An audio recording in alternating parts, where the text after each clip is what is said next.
ബിസ്മില്ലാഹിർ റഹ്മാനിർ റഹീം. നഹ്മദുഹു വനുസല്ലി അലാ റസൂലിഹിൽ കരീം. അമ്മാ ബഅദ്.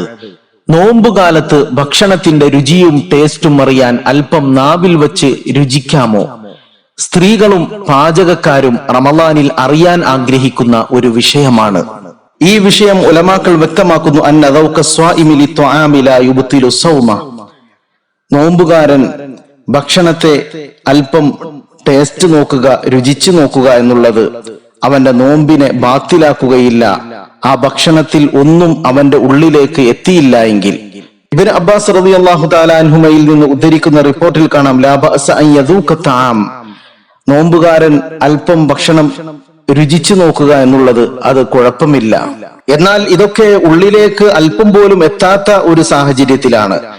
ഇനി ഉള്ളിലേക്ക് രുചിച്ചു നോക്കുന്ന സമയത്ത് എന്തെങ്കിലും എത്തിക്കഴിഞ്ഞാൽ അവന്റെ നോമ്പിനെ ബാത്തിലാക്കും. അതുകൊണ്ട് തന്നെ ഉലമാക്കൾ ഇപ്രകാരം എഴുതുന്നു, ഫഇല്ലം തദഅ ഇലാ ദാലിക ഹാജത്തുൻ ഫൽ അഫ്ളലു തജന്നുബുഹു ലിമാ ഫീഹി മിനൽ മുഖാതറതി ബിസ്സിയാം. അത്യാവശ്യമില്ലാത്ത ഘട്ടത്തിൽ ആഹാരത്തെ രുചിച്ചു നോക്കുന്നത് ഉപേക്ഷിക്കേണ്ടതുണ്ട്. കാരണം നോമ്പിനെ ബാത്തിലാക്കി കളയുന്ന ഒരു പ്രവൃത്തിയാണ് ചെയ്യുന്നത്. ചുരുക്കത്തിൽ അത്യാവശ്യ ഘട്ടങ്ങളിൽ ആഹാരത്തിന്റെ രുചി, ടേസ്റ്റ് ഒന്ന് നാവിൽ വച്ചുകൊണ്ട് നോക്കാവുന്നതാണ്. എന്നാൽ ഉള്ളിലേക്ക് ഒരിക്കലും ആഹാരത്തിന്റെ അംശം പ്രവേശിക്കരുത്. ഉള്ളിലേക്ക് എത്തിക്കഴിഞ്ഞാൽ അത് നോമ്പിനെ ബാത്തിലാക്കി കളയുന്നതാണ്.